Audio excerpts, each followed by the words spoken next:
Hi, everybody, and welcome to the DRF Breeding Report. I'm Dan Ullman, along with Nicole Russo, and in this week's edition of the DRF Breeding Report, we're going to talk about a couple of Southern California-based runners that should have an impact on next year's major three-year-old prep races leading up to the Kentucky Oaks and the Kentucky Derby. Nicole will begin with the winner of the Grade 1 Starlet Stakes at Los Alamitos, and that is the undefeated Dream Tree. We swing into the stretch of the Starlet, and yes, it's only a four-horse field, and yes, Dream Tree's main competition scratched the morning of the race, but she is professional, she is solid, and she is now a Grade 1 winner. Yeah, that's the thing that I think you've already brought up. You know, she didn't beat much in this race, but you have to like the way she defeated what she did defeat. Dream Tree by Uncle Mo, who of course has been so good with his 2-year-olds, and his horses have really kind of come alive at the end of this season. His second and third crops have seemed to be a bit later maturing than his, record-setting first crop was. No knock on the horses, perhaps just a reflection of the different types of mares a stallion gets as he kind of moves through that form cycle, so to speak, early in his career. And Dream Tree, the only Grade 1 winner in her immediate family, but you go back a little bit further under the third dam, fourth dam, and you see a good handful of Grade 1 winners, including Golden Ticket, who dead heated for the win in the Travers a few years ago, Telling, a long-winded turf router, multiple Grade 1 winner. And, people say, does that matter because they're so far back in the family? I do think that with some of these families, class always proves out. And maybe you look at some families and it's skipped a few generations because of bad luck on the racetrack or because of mares just not being bred to stallions that were compatible. But, it rises to the surface again eventually, and that could be what we're seeing with Dream Tree's family. I think her development on both sides of her page is going to be very interesting to watch moving forward. Oh, I agree. I think that stamina deep in the pedigree is important when you're considering a race like the Kentucky Oaks down the road. What do you think of her overall chances for a race like the Oaks? It is 1 1/8. She succeeded at 1 1/16. She won that race under wraps, albeit against lesser competition. Baffert looking to win the race 2 years in a row. Of course, he took it this year with Abel Tasman. And Abel Tasman, of course, also coming out of the Starlet. And I really like the professionalism this filly has shown. We'll have to see if any of her peers, catch up to her as we move into the spring and summer next year. But I really like what she's shown so far. Certainly, you look at Uncle Bo, who's already thrown a Kentucky Derby winner at Nyquist, several other 2-turn Grade 1 winners, and you've got to think that at least the 1 1/8 should be within her scope.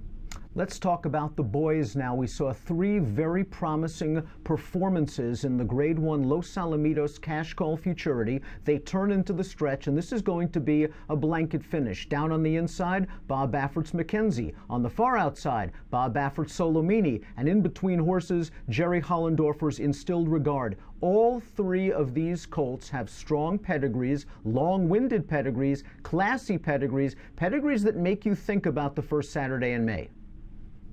Yeah, very much so. And the other thing that I like about these 3 coming out of this race, obviously this race a little bit controversial with the DQ of Solomini putting Mackenzie up as your official winner. It was a dogfight down the stretch. I think, there was plenty of contact with these 3 horses, and none of them folded, and none of them took contact and said, hey, I'm done, I'm backing out of this blanket finish. They showed, some of this intangible grit that you want to see in a horse. And, I like the pedigrees on all 3 of them. They ran very well going 2 turns here, all 3 of them, and none of them backed out of a dog fight. So a lot of things to like coming out of this race, I do think. We're looking at the catalog page right now of the 3rd place finisher who was placed 2nd through the disqualification. That's Instilled Regard. Our colleague Matt Bernier is a big fan of Instilled Regard. I believe he has a future bet for this horse for the Kentucky Derby. And I guess from a pedigree standpoint, you can see why. He is by the classy long-distance stallion Arch, the 2nd dam, the wonderful champion, an 8-time Grade 1 winner, Heavenly Prize. And this colt sold for over $1 million at OBS March after, I thought, a surprising quarter-mile breeze in 20 4/5 seconds. With this pedigree, you don't expect that kind of speed. Yeah, I thought it was very interesting. the horses who breeze a quarter mile at these 2-year-old in training shows are usually a little bit further along in their development than the ones breezing the more standard 8. You combine that with his $1 million price tag, and those are the horses you expect to come out and run and win early and, maybe establish some residual stud value in this market that values speed and brilliance. But everything about this horse's pedigree and the way he's run so far screams that he's going to be a later developer. Arch, of course, can get you a 2-turn horse. Probably his best runner. You go back and look at Champion Flame, who got so good as an older horse, multiple classic distance winner as an older horse, and instilled regard from a very deep, as you referenced, Phipps family, also the family of Grade 1 winners, Good Reward and Persistently. And that's a breed to race family. They're known for being later developing winded horses, and I think there's a lot to like as this horse turns the page from age 2 to age 3. He's still a little bit green, but he has already shown drastic improvement when stretched out around 2 turns. Distance should not be an issue. Now let's discuss the Baffert Duo, the horse that finished first in the Cash Call Futurity, and then with some sort of controversy was placed third after being disqualified, is the rock-solid Solomini. We're going to look at his catalog page right now, a $270,000 Keeneland September yearling. This colt has really handled everything thrown at him, and there's a pretty big name in the immediate family, the dam being a half-sister to champion 2-year-old and Breeders' Cup juvenile winner Midshipman. Yeah, and not only that, but Midshipman is a half to stakes winner Fast Cookie, the dam of Frosted, of course, brilliant multiple Grade 1 winner. So much class in this female family, and Solomini is by Curlin, who, of course, just phenomenal sire for stamina, for classic distance. I keep throwing out this statistic all the time because it impresses me so much.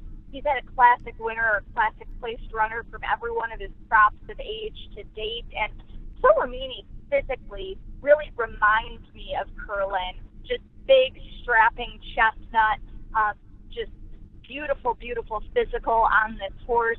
He's already faced stellar competition, multiple Grade 1 placed now, and out of these 3, he's probably the one that I am the fondest on moving forward. The final one of the 3 horses we're going to talk about coming out of the Los Sal Futurity is the horse that benefited the most from the disqualification, and that is the undefeated McKinsey. We're going to take a look at his catalog page right now. He sold for $170,000 under the name Sensible Bet at the Keeneland September 2016 sale. Bob Baffert changed the name, of course, to McKinsey. We all know that story. This horse is by Street Sense, who was a champion 2-year-old winner, better known, of course, for winning the Kentucky Derby. And this dam Runway Model, she was precocious, but she was one of those precocious horses that could get 2 turns. She won the Alcibiades and the Goldenrod. Yeah, multiple graded stakes winner as a 2-year-old, but later in her 2-year-old campaign in the was multiple Grade 1 placed, was Grade 1 placed in the spring of her 3-year-old year, so she trained on. She could go 2 turns. The majority of her runners have won at a mile or longer already. And Street Sense kind of interesting. Some of his better runners so far, Avi K, Sweet Reason, have been kind of, longer sprint or middle distance type winners, winning Grade 1s at 7 furlongs at a mile. But then also, we keep talking about how there are 2 sides to every pedigree. Perhaps the reflection of the mare's Street Sense was being paired with to sharpen up that route horse a little. Of course, Street Sense by Street Cry, who can certainly get you a route horse. And, pairing Street Sense with a route filly like Runway Model with thrown route type horses, I'm going to be interested to see what McKinsey does stretching out. I certainly thought that, the mile and a 16th within his scope. He's going to have to answer that question a little bit, I think, at a mile and a quarter, but he's got the tools there if that pedigree comes together the way on paper it looks like it might.